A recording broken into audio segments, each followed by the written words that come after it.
ಸಾಲು ಮರದ ತಿಮ್ಮಕ್ಕನವರು ಕಾಲವಾಗಿದ್ದಾರೆ. ಕೆಲ ದಿನಗಳಿಂದ ಆಸ್ಪತ್ರೆಯಲ್ಲಿದ್ದರು. 2 ನವೆಂಬರ್ಗೆ ಅಡ್ಮಿಟ್ ಆಗಿದ್ದಾರೆ ಸರ್. 2 ನವೆಂಬರ್ಗೆ ಅಡ್ಮಿಟ್ ಆಗಿದ್ದಾರೆ. 2 ನವೆಂಬರ್ಗೆ ಅಡ್ಮಿಟ್ ಆಗಿದ್ದರು. ಅವರು 114 ವರ್ಷಗಳ ಕಾಲ ಬದುಕಿದ್ದಾರೆ. ಅವರು ಹುಟ್ಟೂರು ಹುಲಿಕಲ್ ಗ್ರಾಮ, ಮಾಗಡಿ ತಾಲೂಕು ಹುಲಿಕಲ್ ಗ್ರಾಮ. ಅವರಿಗೆ ಮಕ್ಕಳಿರಲಿಲ್ಲ ಪಾಪ.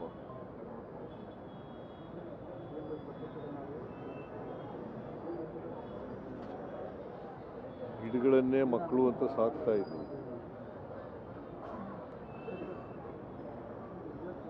ಅವರು ನೆಟ್ಟಿರ್ತಕ್ಕಂಥ ಮರಗಳು ಇವತ್ತು ಎಮ್ಮರವಾಗಿ ಬೆಳೆದಿದ್ದಾವೆ.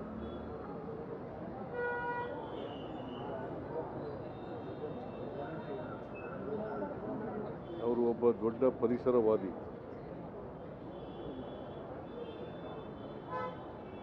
ಅವರಿಗೆ ಕೇಂದ್ರ ಸರ್ಕಾರ 2019ರಲ್ಲಿ ಪದ್ಮಶ್ರೀ ಪ್ರಶಸ್ತಿಯನ್ನು ಕೊಟ್ಟಿತ್ತು.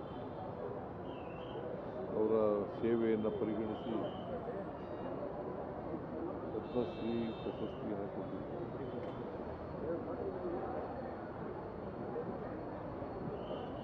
ಅವರ ಅಂತ್ಯಕ್ರಿಯೆ ಸರ್ಕಾರಿ ಗೌರವದಿಂದ ನಡೀತದೆ. ಅವರು ಕೊನೆಯ ಆಸೆ ಪತ್ರ ಕೊಟ್ಟಿದ್ದಾರೆ. ನಾನು ಅದನ್ನು ವಿಚಾರಣೆ ಮಾಡಿ ಬೇಲೂರಿನಲ್ಲಿ ಇದ್ದರು ಅಂತ ಹೇಳ್ತಾರೆ.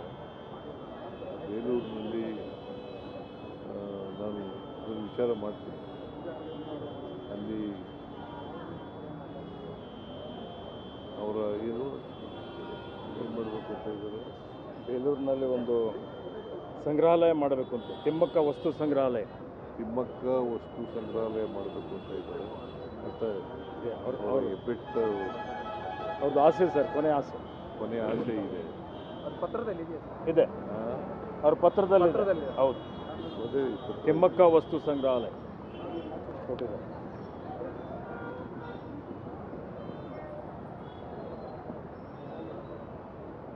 ಅದನ್ನು ಸರ್ಕಾರ ಪರಿಗಣಿಸುತ್ತೆ.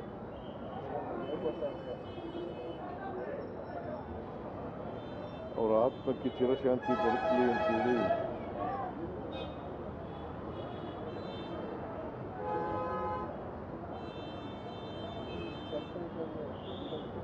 ಸರ್ಕಾರ ಮತ್ತು ವೈಯಕ್ತಿಕವಾಗಿ ನಾನು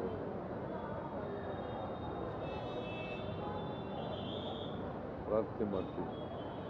ಅವರ ಅಭಿಮಾನಿಗಳಿಗೆ, ಅವರ ಬಂಧುವರ್ಗದವರಿಗೆ ಅವರು ಸಾವಿನ ದುಃಖ ಹೊರಿಸ್ತಕ್ಕಂಥ ಶಕ್ತಿ ಕೊಡಲಿ ಅಂತೇಳಿ ಹಾರೈಸಿ. ಅಂತ್ಯಕ್ರಿಯೆ ಬಗ್ಗೆ ಕ್ರಮೇಶನ್ ಇಲ್ಲಿ ಅಂತ ಕ್ರಿಮೇಷನ್ ಅಂತ್ಯಕ್ರಿಯೆ ಎಲ್ಲಿ ಮಾಡ್ತೀರಿ? ಎಲ್ಲ ಗೊತ್ತಿಲ್ಲ. ಅವರು 2-3 ಜಾಗ ಹೇಳ್ತಾ ಇದ್ದಾರೆ.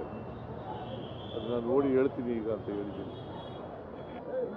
ಸಾಲು ಮರದ ತಿಮ್ಮಕ್ಕನವರು ಕಾಲವಾಗಿದ್ದಾರೆ. ಕೆಲ ದಿನಗಳಿಂದ ಆಸ್ಪತ್ರೆಯಲ್ಲಿದ್ದರು. 2 ನವೆಂಬರ್ಗೆ ಅಡ್ಮಿಟ್ ಆಗಿದ್ದಾರೆ ಸರ್. 2 ನವೆಂಬರ್ಗೆ ಅಡ್ಮಿಟ್ ಆಗಿದ್ದಾರೆ. 2 ನವೆಂಬರ್ಗೆ ಅಡ್ಮಿಟ್ ಆಗಿದ್ದರು. ಅವರು 114 ವರ್ಷಗಳ ಕಾಲ ಬದುಕಿದ್ದಾರೆ.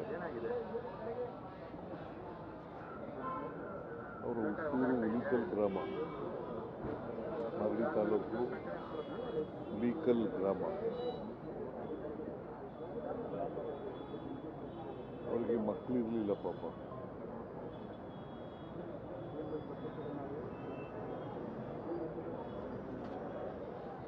ಗಿಡಗಳನ್ನೇ ಮಕ್ಕಳು ಅಂತ ಸಾಕ್ತಾ ಇದ್ರು.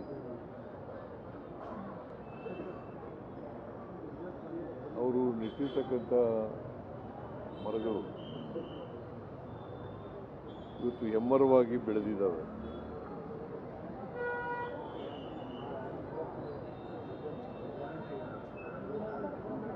ಅವರು ಒಬ್ಬ ದೊಡ್ಡ ಪರಿಸರವಾದಿ.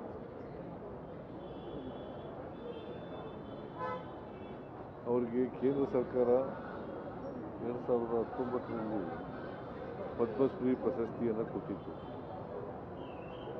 ಅವರ ಸೇವೆಯನ್ನು ಪರಿಗಣಿಸಿ ಪದ್ಮಶ್ರೀ ಪ್ರಶಸ್ತಿಯನ್ನು ಕೊಟ್ಟಿತ್ತು.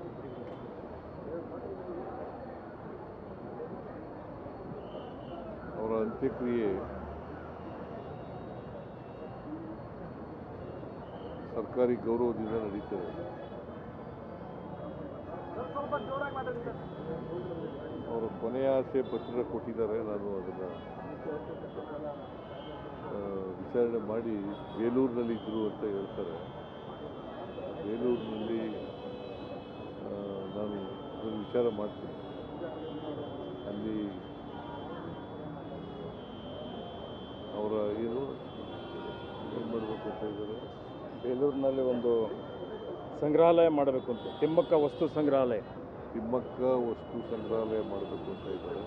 ಮತ್ತು ಅವ್ರಿಗೆ ಅವ್ರದ್ದು ಆಸೆ ಸರ್, ಕೊನೆ ಆಸೆ ಇದೆ. ಅದು ಪತ್ರದಲ್ಲಿ ಇದೆ, ಅವ್ರ ಪತ್ರದಲ್ಲಿ ಹೌದು. ಅದೇ ತಿಮ್ಮಕ್ಕ ವಸ್ತು ಸಂಗ್ರಹಾಲಯ ಕೊಟ್ಟಿದ್ದಾರೆ.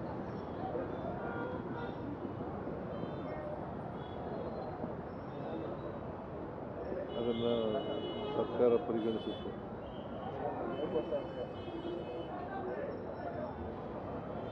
ಅವರ ಆತ್ಮಕ್ಕೆ ಚಿರಶಾಂತಿ ದೊರಕಲಿ ಅಂತೇಳಿ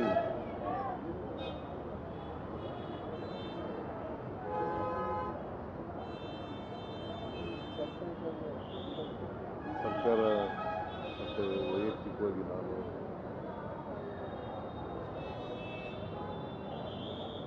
ಪ್ರಾರ್ಥನೆ ಮಾಡ್ತೀನಿ. ಅವರ ಅಭಿಮಾನಿಗಳಿಗೆ, ಅವರ ಬಂಧುವರ್ಗದವರಿಗೆ ಅವರು ಸಾವಿನ ದುಃಖ ಹೊರಿಸ್ತಕ್ಕಂಥ ಶಕ್ತಿ ಕೊಡಲಿ ಅಂತೇಳಿ ಹಾರೈಸಿ. ಅಂತ್ಯಕ್ರಿಯೆ ಎಲ್ಲಿ ಮಾಡ್ತಾರೆ ಅಂತ ಏನಾಗಿದೆ? ಅಂತ್ಯಕ್ರಿಯೆ ಬಗ್ಗೆ ಕ್ರಮೇಶನ್ ಎಲ್ಲಿ ಅಂತ ಕ್ರಿಮೇಷನ್ ಅಂತ್ಯಕ್ರಿಯೆ ಎಲ್ಲಿ ಮಾಡ್ತೀರಿ? ಎಲ್ಲ ಗೊತ್ತಿಲ್ಲ. ಅವರು 2-3 ಜಾಗ ಹೇಳ್ತಾ ಇದ್ದಾರೆ. ಅದು ನಾನು ನೋಡಿ ಹೇಳ್ತೀನಿ ಈಗ ಅಂತ ಹೇಳಿದ್ದೀನಿ.